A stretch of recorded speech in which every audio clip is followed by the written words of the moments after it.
Let us pray.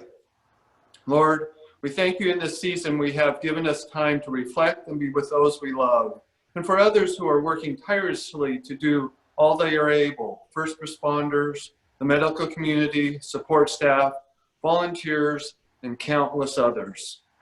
As Rotarians, as we strive to give of our time, treasures, and talent, let us do so with a new song, skillfully, and with joy.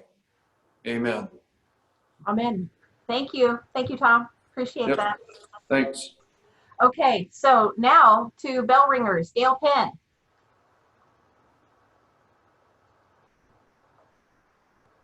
Yes, thank you very much. I've got 7 bell ringers today, and then I think we have a couple in the audience as well. So the first, Barbie Dressler. Barbie, please virtually stand. Barbie would like to ring the bell for her 29-year career at Tokyo International University of America. Unfortunately, the university made the decision to temporarily suspend operations due to the coronavirus, and practically all staff and faculty have been laid off. They do plan to reopen, hopefully, next year. Barbie thoroughly enjoyed her job working with students and representing the university and the local community, as well as yearly trips to Japan. After a little regrouping and dusting off her resume, she will be back in the job market. Please ring the bell. John McCauley. John, please virtually stand. John is ringing the bell for Adam Kohler for his dedicated leadership in guiding the Good Works Committee through the process of selecting this year's recipients of the Salem Rotary Foundation Small Grants. Adam kept the committee on task and worked with grant applicants to clarify the request as needed. His efforts enabled the committee to make informed selections of worthy projects that will have a major impact on our community. Please ring the bell. Dan Jones. Dan, please virtually stand. Visiting Rotarian Dan Jones is ringing the bell for his home club of Sitka, Alaska, and the club's 36th annual July 4th duck race. The duck race has become the Sitka Club's major fundraiser and supports community projects and nonprofit groups like Youth Advocates of Sitka, Braveheart Volunteers, the Third Grade Dictionary Project, and the Kids Bike Rodeo, to name just a few. At 4 p.m. on the 4th, with human social distancing if required, 3,500 plastic ducks will dive into the Granite Creek from the highway bridge for a race to tidewater. The first place duck wins its own round-trip tickets to Alaska, donated by Alaska, round-trip tickets for 2, donated by Alaska Airlines. Second place wins $500 cash, and third place wins $250. And 22 wild ducks win $100 each. For the last 2 or 3 years, Dan has been at our meeting in the spring to cajole some of you into investing in a duck race ticket or 2. With travel in doubt between now and the race, Dan wants to be sure that you are offered the opportunity electronically, $10 a duck. Please see the poster that Dan has provided. I can send that out. I've got it up here, but I can send it out easier for everyone. And contact him if you are so inspired. And please ring the bell for Rotary Club of Sitka, Alaska's July 4th duck race. So I'm going to share the screen just for 1 split second to show this. That is the duck race. So there you go. Now, we need to stop showing this. Okay, stop share. There we go. Thank you. All right, Alicia Bay. Alicia, please virtually stand. Alicia is ringing the bell on behalf of Gilbert House for MAPS Community Foundation. MAPS Community Foundation is the latest sponsor for Bill's Bubble Factory and Nature's Workshop. The significant contribution of $25,000 supports improved museum access and 2 new science-based exhibits for Gilbert House Children's Museum. The improvements are under construction now, and we look forward to sharing them with children when it is safe to play again together. MAPS Community Foundation is doing important work to support nonprofits in our community during this crisis. Thank you, David Deckelman, Shane Saunders, Edie Kim Hansen, and the MAPS Community Foundation Board. Alicia Bay is also grateful to fellow Rotarians Jen Columbus, Ron Collier, Richard Pine, Selma Pierce, and Beth Rhodes for their support in making the new entrance and buildings at Gilbert House a reality for children in our community. Please ring the bell. Sue Bloom. Sue, please virtually stand. Sue is ringing the bell for Renee Campbell and Jane Downey, two amazing humans. The day before our last Rotary meeting, I was on a call with my program leaders, or she was on a call with her program leaders. They were discussing what their biggest headache or challenge was during the closure. In normal times, these folks are in the mix daily with our club kids. And even though they are creating amazing program content and connected virtually with kids, some are struggling to feel productive and balancing work, home, and our current and unknown future reality. Renee, during her words of inspiration, shared the story of a friend's future trip. I immediately thought of some of my team, or she did. She asked for a copy, and Renee graciously shared the story with her.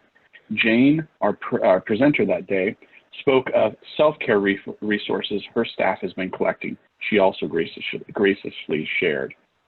The generosity of both Renee and Jane enabled her to better support her team. She appreciates both of these wonderful women very much for their care and support always. Please ring the bell. And my last bell ringer is from Jane Downing. Jane, please virtually stand. Jane, with the Center for Hope and Safety, would like to ring the bell for Cindy Lanasar with Salem Health. Cindy has been incredibly helpful to the Center for Hope and Safety, and it is greatly appreciated. Please ring the bell.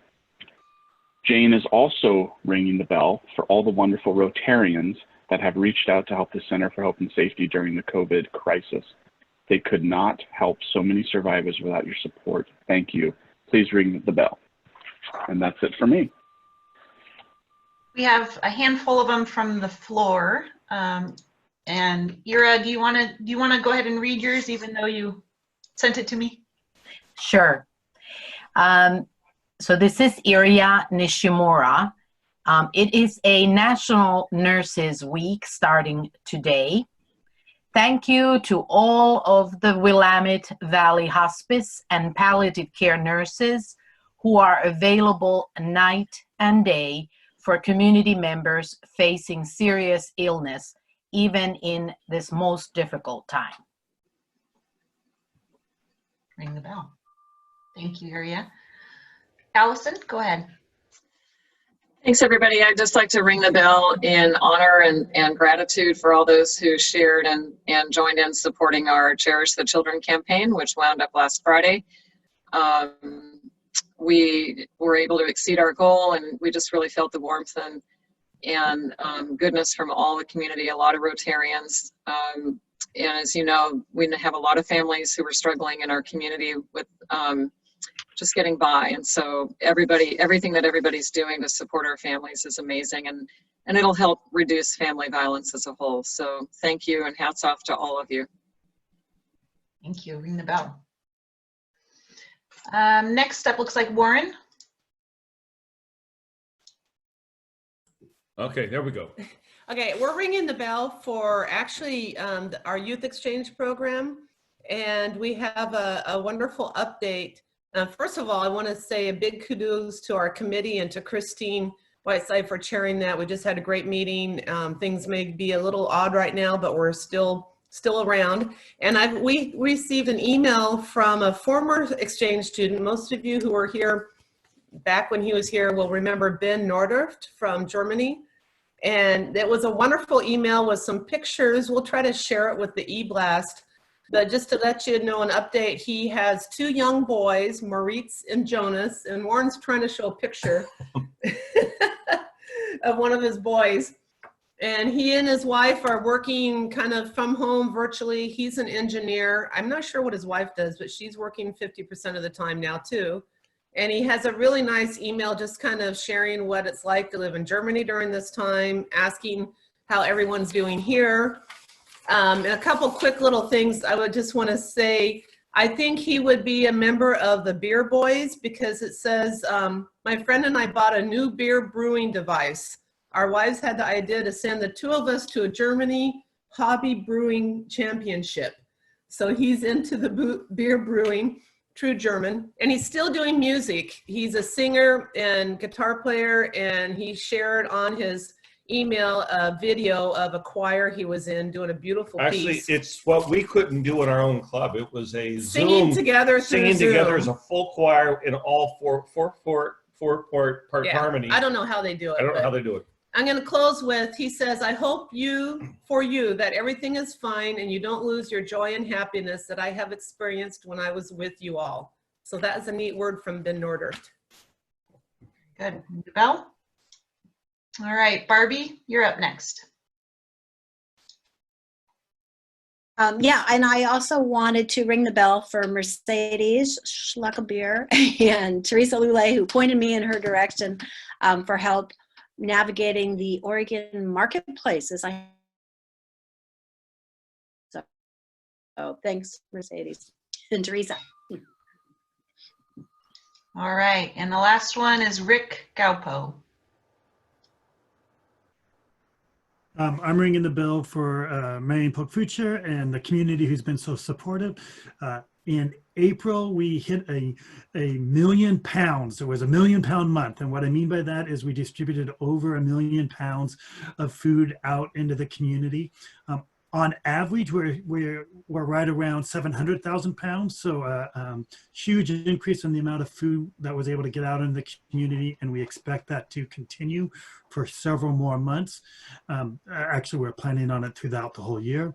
And then the Meals on Wheels, our second large program, we started March with about 500 seniors being served a day, just a little over 500 meals being delivered. We are now delivering almost 700 meals a day out into the community. So tremendous community support and awesome response and be able to serve the community.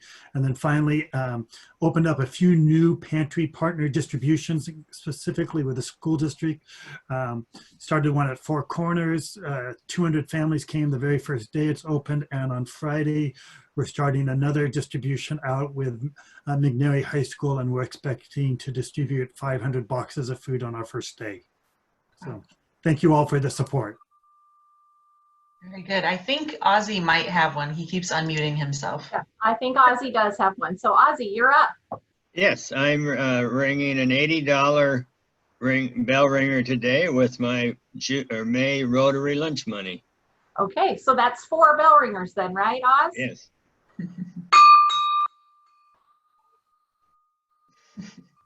Okay, are there any other bell ringers? We don't want to overlook anyone. Okay, then moving right along. Thank you, everyone. That was helpful, and I know our Salem Rotary Foundation will be very grateful for all of those bell ringers. Thank you so much. Okay, so now, are there any club announcements that we need to, for the good of the club benefit? Any club announcements? If you have an announcement, you have the ability to unmute yourself. You can go to the little microphone button. So go ahead and do that, or raise your hand, or however you want to do it. And just for everyone's reminder, the club announcements are for activities within the club, not personal announcements. Those are bell ringers. So I don't see anyone. So moving right along. Mark Wolf, will you please introduce our new member? Mark Wolf, it's Yes. handing it to you, sir. Brenna, Yes. I don't know what the screen, can you focus on Stephen? Sure I can. I can do a little spotlight. I'm sure, I hope, Steve, hopefully you're ready for this. Here it comes. There you are. Okay, Yay. we got it. Okay, Stephen is a financial advisor with Waddell and Reed. His office is in Albany, and he commutes there from his home in South Salem. He and his wife are currently building another home at Illahee that they hope to move to in November. His wife and Stephen have a young daughter and are expecting another one in October. Stephen has been a member of the Salem Sunrise Rotary Club since 2011. He is a Paul Harris Fellow and a former Rotary Youth Exchange student in the year 2002-2003. He spent that year in Japan and was sponsored by the Salem Sunrise Rotary Club, of which Stephen has been a member for a number of years. Stephen is a past president of the Rotary Club of Salem and currently serves as a country officer for Japan on our district committee. Stephen is also the inbound coordinator for the District 5100 Youth Exchange Committee. As a country officer, he is responsible for all students coming from and going to Japan. Stephen's second role at the district committee is as the inbound coordinator, where he is responsible for ensuring all students from foreign countries make it through the club assignment and visa process. At our just completed Youth Exchange Committee meeting, he explained the many, many challenges that Stephen and the district committee are facing with countries around the world that are suspending or stopping their youth exchange programs, so that what has already been a difficult process is even more difficult this year. Stephen has been on the district committee for about 8 years. Those of you who have been in our club a number of years will remember Stephen's mother, Lavinia, who was a member of our club for many years and very active in the youth exchange program, both in our club and at the district level. In 2016, Stephen attended the Rotary International Convention in South Korea and hopes to attend more international conventions in the future. Stephen is a Paul Harris Fellow. As you can all tell, Stephen is not the normal new member of our club. He comes with much experience in Rotary. The Sunrise Club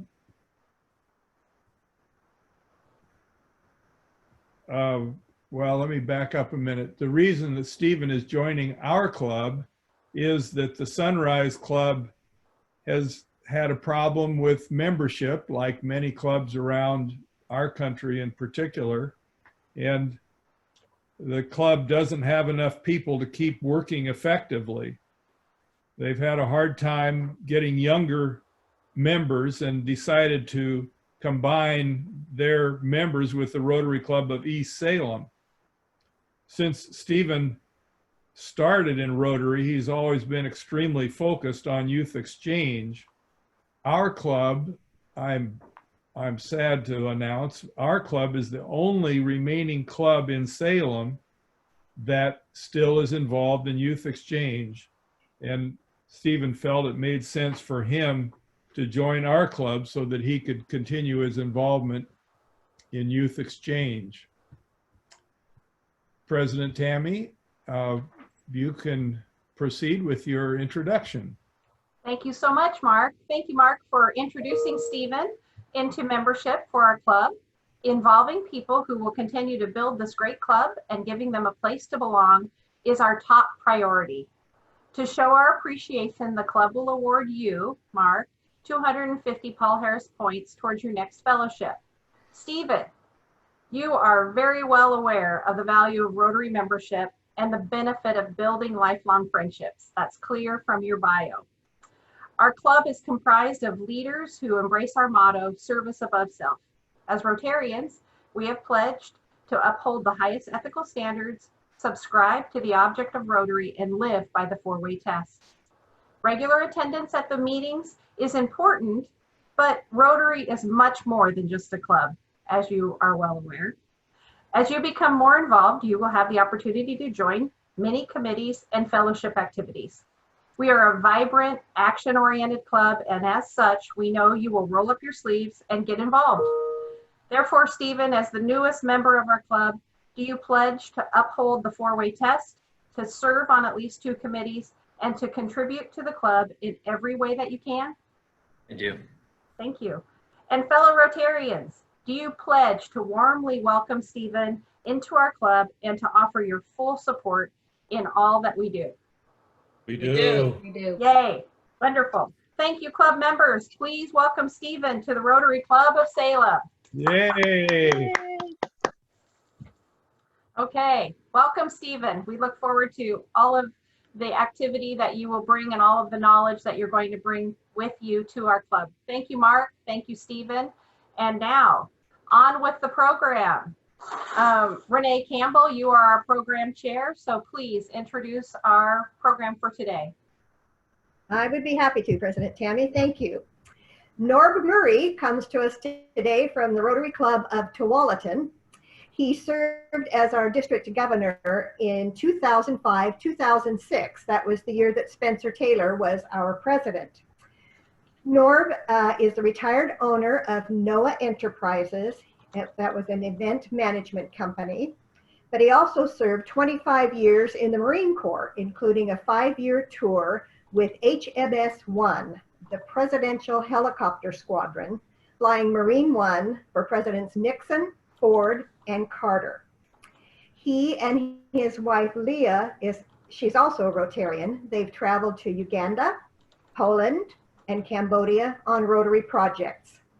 He has since served as the District Vocational Chair and currently serves as our district's Polio Eradication Chair. He's also a Royal Rotarian. They serve by mayoral decree as the official greeters and ambassadors of goodwill for the city of Portland, welcoming visiting dignitaries and out-of-town guests and promoting the Rose City and the Rose as the Queen of Flowers. For many years, Norb has decorated his convertible, loaded it up with candy to toss for the Hillsborough Rotary 4th of July parade. Then he carries the new Rotary District Governor as one of their first official duties in the new Rotary year. It's lots of fun. A fun fact about Norb is that he says he had a moment of madness at one point in his life when he thought he might try acting as a career. But then he said he realized that that would take talent to succeed, and he gave it up. Norb will share some of his experiences flying the presidents and some history, features, and stories from Camp David, where several presidents have retreated and entertained and negotiated with world leaders. Please welcome Norb Murray. Well, thank you, Renee, and good afternoon, everybody. I enjoyed being here, and the commute was great today, except I missed stuff.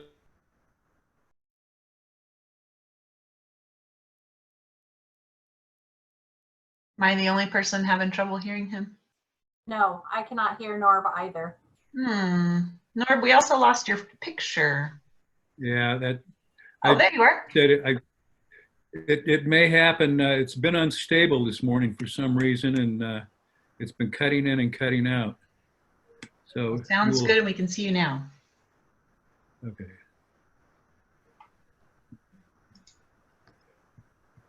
Okay.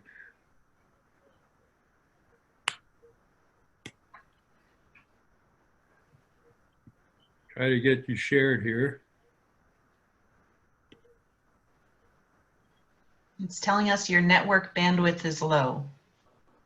Yeah, and for some reason, it's not letting me share.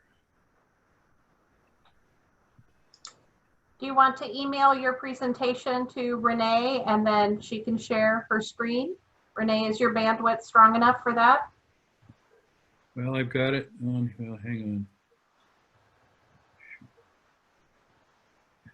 It worked fine a little while ago. That's technology. Yeah. Okay. We can see and hear you now. So you may just have, Norb, you may just have to make your presentation without your slides. That's kind of what it's sounding like. Brenna, may I suggest? There you are. Wait. If we turn off our video, that will bring some of the bandwidth up as well. Okay, you should have it now. Okay. Got it okay? Okay, Marine Helicopter Squadron 1, the roots of that goes back to actually the 1930s. The Marine Corps developed amphibious techniques which were used, of course, in World War II in the Pacific and, of course, famously in the beaches of Normandy. But the great losses that they experienced, they wanted to advance that and see if the use of the helicopter could help with moving troops from the beach behind the beach. And so on December 1st, 1947, HMX was formed at Quantico, Virginia. It had 10 officers and 3 enlisted. Quantico is about 20 miles south of Washington, D.C. The picture you see there in the front row is none other than Igor Sikorsky, who was the developer of the helicopter, a Russian emigre. And he developed the helicopters from about the 1920s on, and he was part of the original group. And the idea was to develop techniques, tactics for moving assault troops in amphibious operation, also test and evaluate aircraft systems related to helicopters. In 1948, they received 4 Sikorsky HO-3Ss, that's in the upper left-hand corner there, and it could carry all of 3 troops. And it was in May of 1948, they actually did a ship-to-shore operation. They carried 66 Marines off a ship onto Onslow Beach in North Carolina, and that was the first ship-to-shore operation. And over the years, they worked with other helicopters, the Piseki Flying Banana, the H-19, which was used in Korea to move troops around, and the H-34 Seahorse. That's what I flew in Vietnam, 820 combat missions during my tour in Vietnam.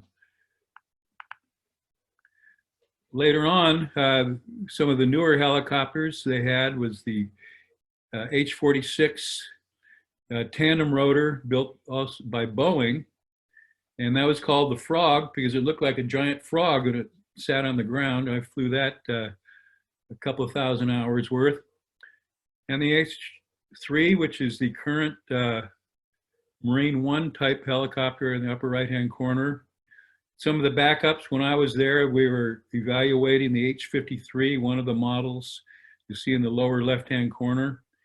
And the HMX-1 was key in the development of the Boeing tilt rotor, Bell Boeing tilt rotor V-22 Osprey, which is now the backbone of Marine Corps vertical lift. So how do we get into flying the president around? Well, it was in July of 1957, or actually 57, we were in the middle of the Cold War, and they were looking for a better way to evacuate the president out of Washington, D.C., because if something happened, the roads would be pretty jammed up. So they thought, let's try helicopters. Well, they assigned the Air Force to look into it. A major was assigned. He decided that military helicopters were unsafe. So he went out and he bought 2 Bell H-13 helicopters that could carry all of 2 passengers. And it was in July 12, 1957 that President Eisenhower and his aide flew from the White House lawn up to Camp David, about 70 miles. Takes about half an hour to get up there. It was the first flight. And it was actually in September of the same year that President Eisenhower was up in Rhode Island vacationing. And he needed to get back to Washington, D.C. in short notice. And it would take 45 minutes to an hour to go by boat from where he was to go to Quonset Point Naval Air Station where Air Force One was parked. But there was a Marine helicopter that was up there, and they accomplished it in about 12 minutes.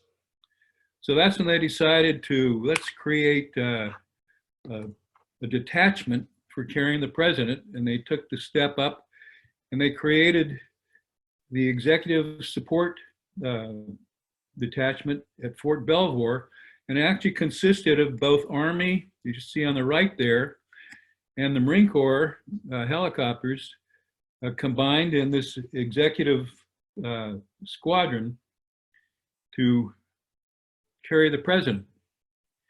And it was eventually formed into two totally separate squadrons doing exactly the same mission. The Army had it, would do it part-time, the Marine Corps would do it part-time. And in 1975, they decided, well, this is kind of dumb. And they created one squadron. So Marine Corps took over the entire mission in 1975. The call sign of the squadron is Nighthawk, which when they check in with a tower or they're flying, it's always Nighthawk so-and-so. When the president is on board, it becomes Marine One.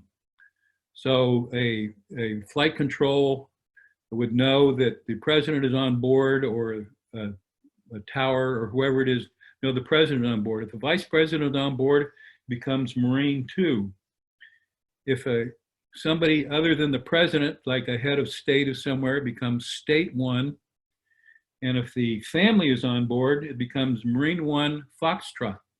That means that family, like a spouse or children or something like that, are on board.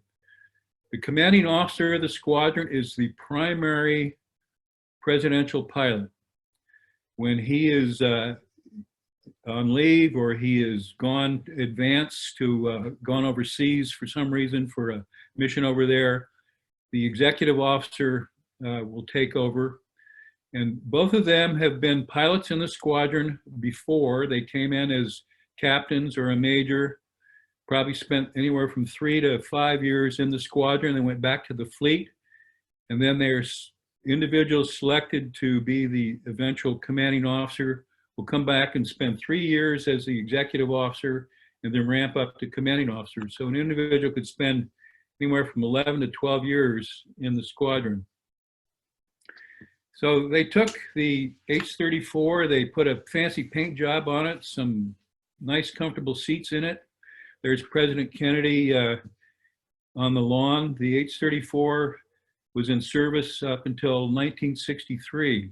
And then they took a Navy H-3, and that became the primary aircraft, very similar to what you see today. And that was in service for about 12 years.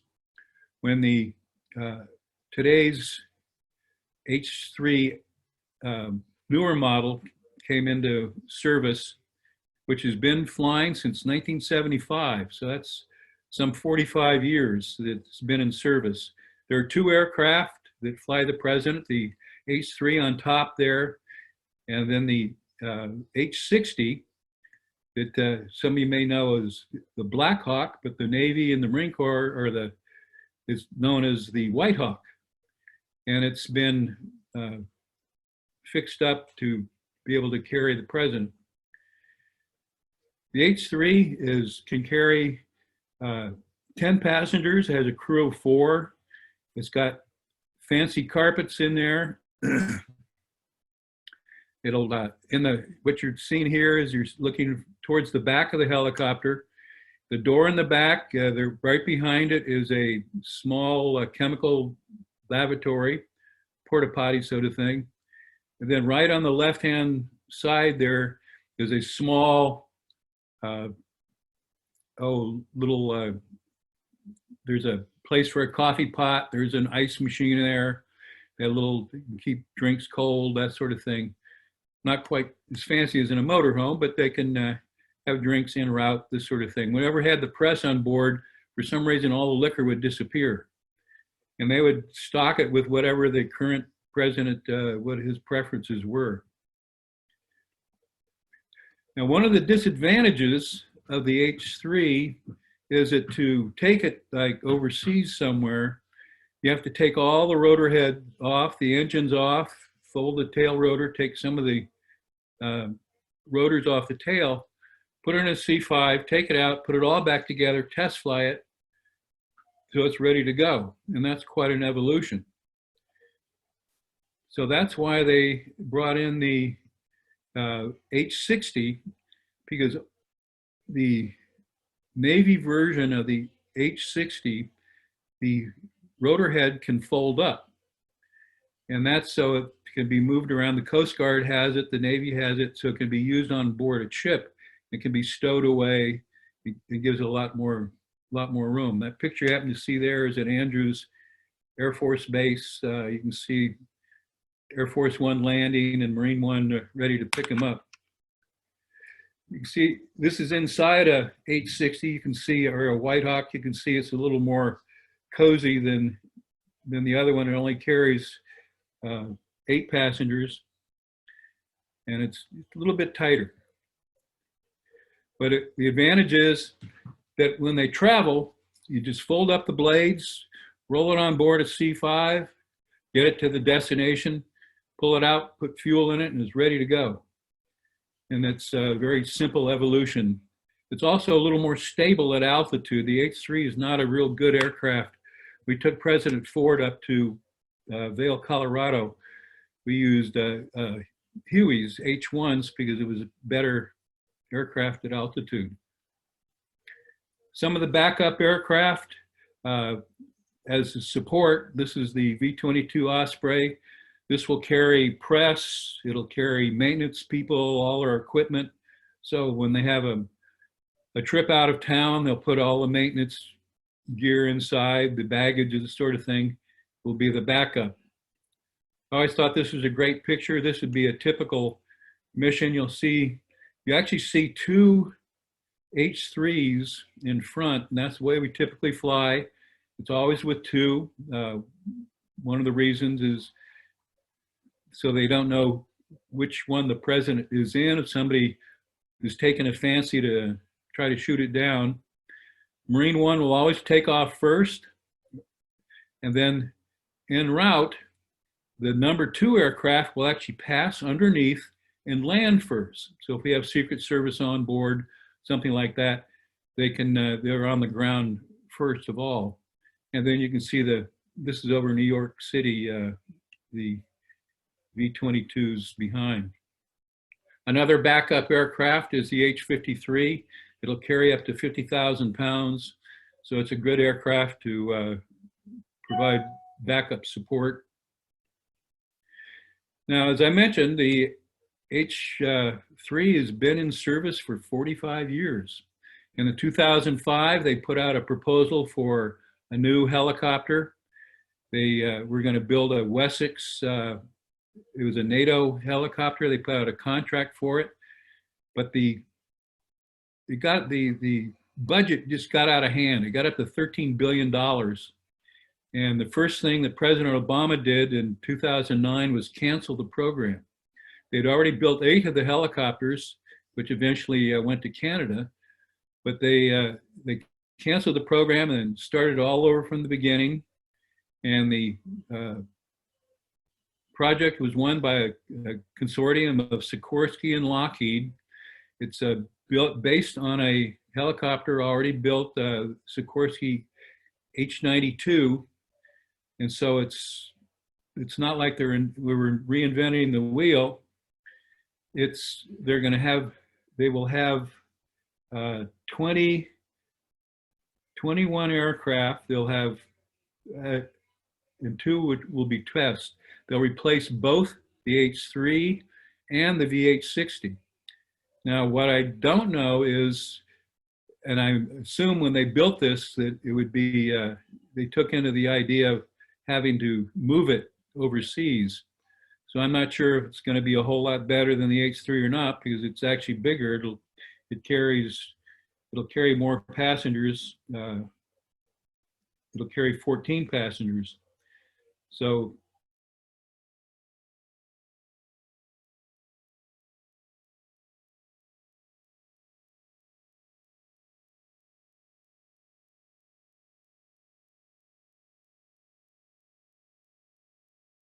the other heads of state, this is Margaret Thatcher being welcomed up to Camp David. I can see I was in and out there a little bit. Being welcomed up at Camp David by George H.W. Bush. And there's Pope Benedict XVI. And we've carried a number of heads of state. When the Queen of England visited Washington, D.C. back when I was there, by their own regulations, she cannot fly in another helicopter other than a British helicopter. But Prince Philip can. And they had gone to a concert out in Wolf Trap Farm Park. And we took Prince Philip out in the helicopter, and Queen Elizabeth had to ride in a motorcade and put up with all the traffic and everything else. So, you know, go figure. One of the primary missions is the evacuation in case of emergency. So we keep 3 helicopters up at a Anacostia Bowling combined base. It's where the Anacostia River joins the Potomac River about 4 miles from the White House. We keep 3 helicopters there. The Gold Crew, if is needed, would go to the White House and pick up the president and go to as directed. There are a number of sites all throughout the Maryland, Pennsylvania, and Virginia mountains that have underground shelters. Some are everyday operations. There's one right next to the Appalachian Trail. It's like an underground Pentagon. It's just open, traffic in and out all day long, every day. Others are so secret we couldn't even fly over them. You had to fly nearby and point out where they were. The Red Crew picks up the vice president. If it's at night, the vice president lives at the Naval Observatory, so they'd go there or as directed. And then the Green Crew, the number 3, would go pick up advisors or wherever, whatever it might be. So you go up as a crew, you spend 72 hours up there on duty, and you go through each change. You start with the green, you go to red, and then you go to the Gold Crew. That's their primary sorts of business. The next one that keeps us the most busy is shuttling back forth between Andrews Air Force Base and the White House. It's about 10 to 12 minute flight, about 20 miles, 15 to 20 miles. You can see here Air Force One is taxiing in. What he'll do is he'll go straight down, make a U-turn, and then go nose first towards Marine One. Then our next mission is going up to Camp David. Different presidents use it more frequent than others. I think Ronald Reagan probably used it the most of anybody.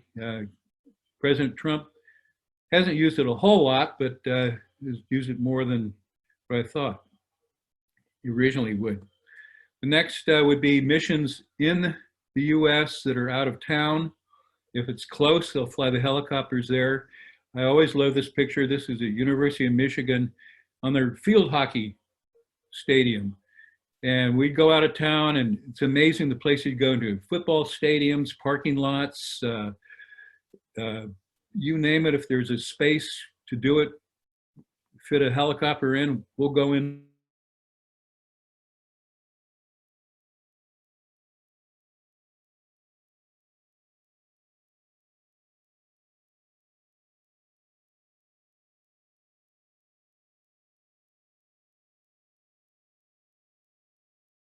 And work with the White House on doing it. And I was on the ground at Old Faithful, and they brought in some horses from out of town, and the helicopter came in and landed, and one of the horses spooked and ran down. I luckily didn't hit anybody, but ever since, when I got into event management and that sort of thing, I always was leery of horses in a big event. And then there's overseas missions where the helicopters have to be transported by C5. This happens to be in Pretoria, South Africa. And you can see the Marine One in the lower left-hand corner. Now, what's interesting, the support helicopters, Marine H-46s, were not taken to Africa from the United States. I'm pretty sure they came off of a fleet that was probably over there in support of the operations in Iran and Iraq area, and probably came in to support the mission there. But while I was there, we went to Rome, we went to Paris, went to Japan, that sort of thing. So in June of 1973, I married my bride, Leah, who apparently is in the other room at a Zoom meeting with Tualatin. And so I can hear that meeting going on while I sit here. And she's a Rotarian in that club. And we got a little motorhome and we hit the road with 2 cats on board and arrived in Quantico in July of 1973. It takes 8 months or so to get qualified to fly the President. So you start off on what's called the green side. And you go through training. You are trained. The H-3 is not a Marine Corps helicopter. It's a Navy Air Force helicopter. So you're learning a whole new helicopter. You're getting your clearances. You also go up and you'll spend time at Anacostia, and that's where you learn all the routes around Washington, D.C. You learn that the difference between Maryland and Washington, D.C., the street lights are different at night. The Maryland is bright white and the street lights in Washington, D.C. are yellow. So you can get your way around. You learn really important stuff like where Eisenhower played golf, and you learned where the Kennedy children were born, and you learn, cool stuff like that. Well, then you get into the mission. My first flight was May of 1974. It was, President Nixon was in hot water with Watergate. He'd gone to Russia to try to distract, see if he could repeat what he'd done in China, where he had gone to China and improved relations, which was somebody would do now. Anyway, he'd gone to Russia and they were making a big deal out of it. It was a Sunday afternoon in May. You can see what we do is you come in, Andrews Air Force Base would be off to your right about 12 miles. You come in over the Jefferson Memorial. This is the tidal basin. You can see the White House right straight behind the Jefferson Memorial, the Washington Monument just under the tail of the helicopter, and the Lincoln Memorial over here on the left.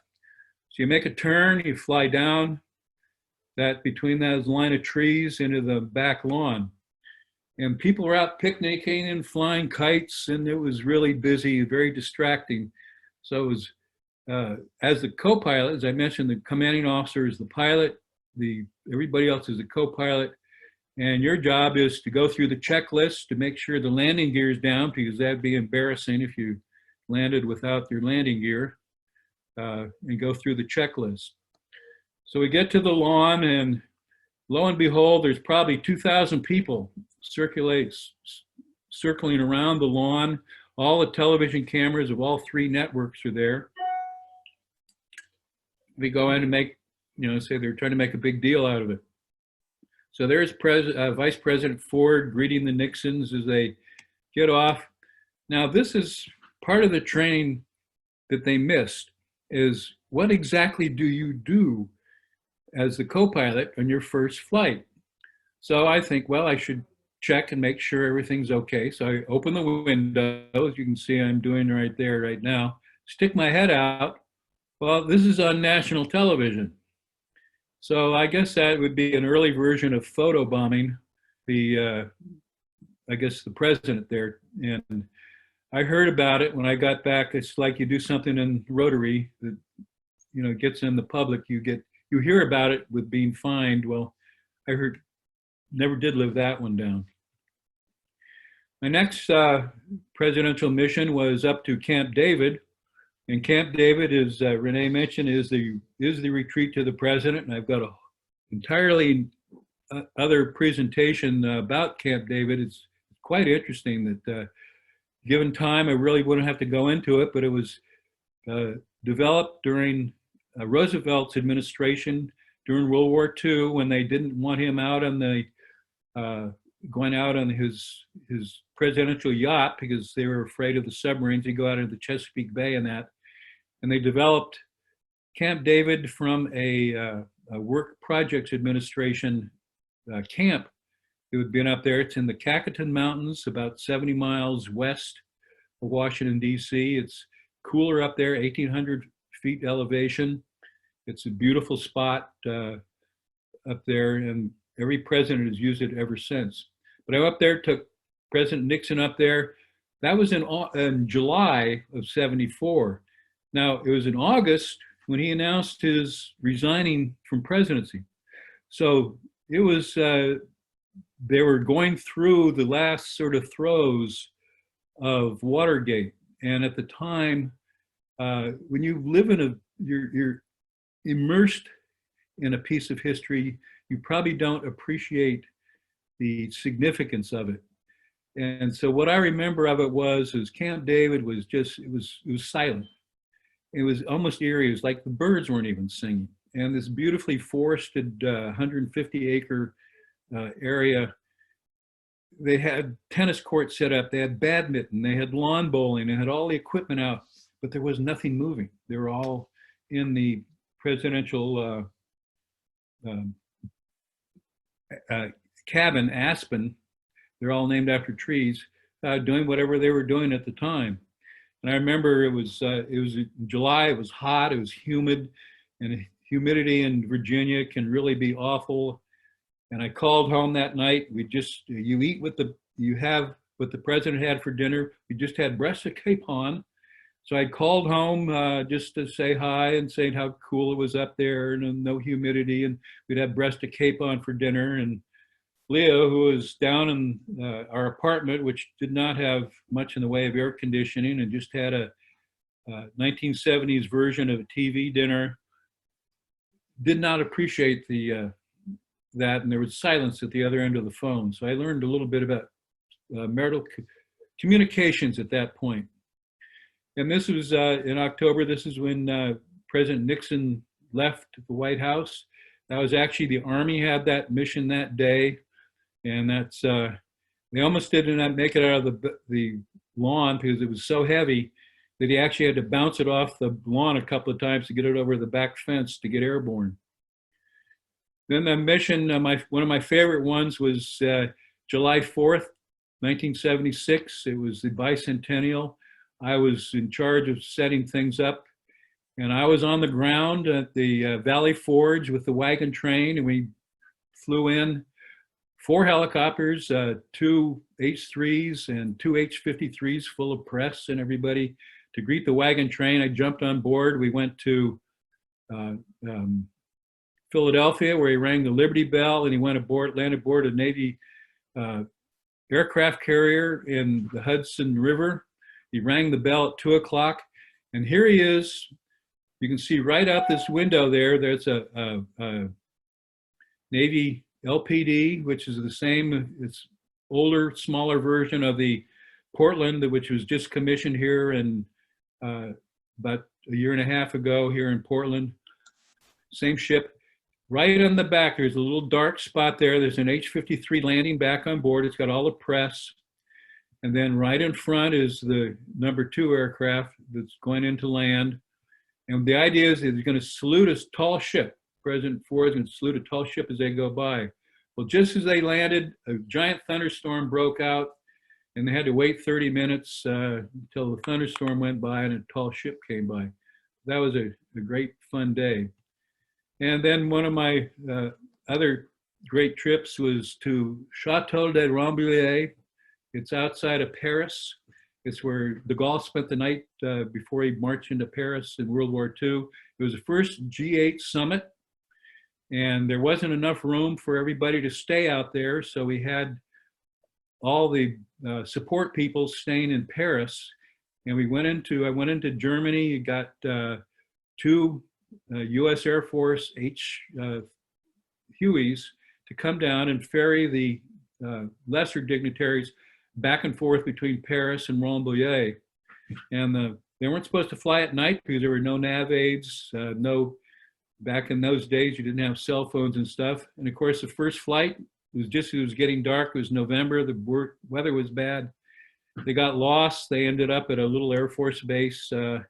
Nobody knew where they were because of no cell phones. And eventually it was all worked out, but a lot of tightening there. I thought this was kind of cool. July 16th of 2009, President Obama asked if we could have an all-female crew. Major Jennifer Grieve, who's on the far side there, was the pilot. Another major by the name of Jennifer, and I don't remember her last name, was co-pilot, and the two female crew, which I thought was really neat to do. Not all our passengers are two-legged dignitaries. Sometimes that's lucky. Reagan's Bouvier de Flanders. That's Barney and Spotty, who are the Bush dogs. And we have a alumni group, almost 1,700 now. It's headed by a guy who lives up in Ocean Shores, up in Washington. This happens to be one of the former COs. He has his own Marine One golf cart that he drives around in. And I thought that was kind of cool. So that sort of concludes of what I have. And I would like to have one quick pitch that we have a budget of, or a goal of $50 million to raise by Rotary to give to polio eradication. It is one of the only viruses that can actually be eradicated. The coronavirus cannot, but smallpox has been, polio can be. So we've got 6 weeks to go, Rotarians. So if you can see your way, you still want to give to the foundation, think about polio eradication and polio plus by the end of the year. So any quick questions? I'm a little over time. We only have time for maybe one, maybe two questions, but is there someone who has your hand raised here in the participants? I don't see any hands raised. No, I don't. And you also all have the ability to unmute yourself. So if you want to do that and chime in, feel free. We have 4 minutes left. Okay, I don't see anyone or hear anyone chiming in. Norb, thank you for your presentation and sharing that history with us and your experiences. That was really informative and very enjoyable. So thank you very much for your time today, sir. We really appreciate it. Everybody say thank you to Norb. Enjoyed visiting you. And now we want to be sure and tell you that next week, the program will be, or our program chair will be Linda Benars, and Jimmy Jones, our very own member from Arches, will be speaking to provide us with an update. So don't miss next week. Welcome to Stephen Goto, our newest member. And again, we can say thank you for joining our club, and welcome again, Dan Jones from Sitka, Alaska, for joining us today. And you really are one of our team and one of our members. So we really appreciate you. And I don't know if everyone saw in the chat box Dan's contact information, but remember it will also be in next week's in the e-blast for Bell Ringers recap. So you can get a hold of him for the duckies. Okay, everyone, I think that is our program today. We had a total of 78 persons participating, so I hope you had a good time. I hope you enjoyed it. I love seeing all of your faces. I miss you all desperately, and you are the high point of my week when I get to see all of my friends from Rotary. So thank you for being here. We will convene again next week virtually. I love you all. Blessings, stay safe, and we'll see you next week, okay?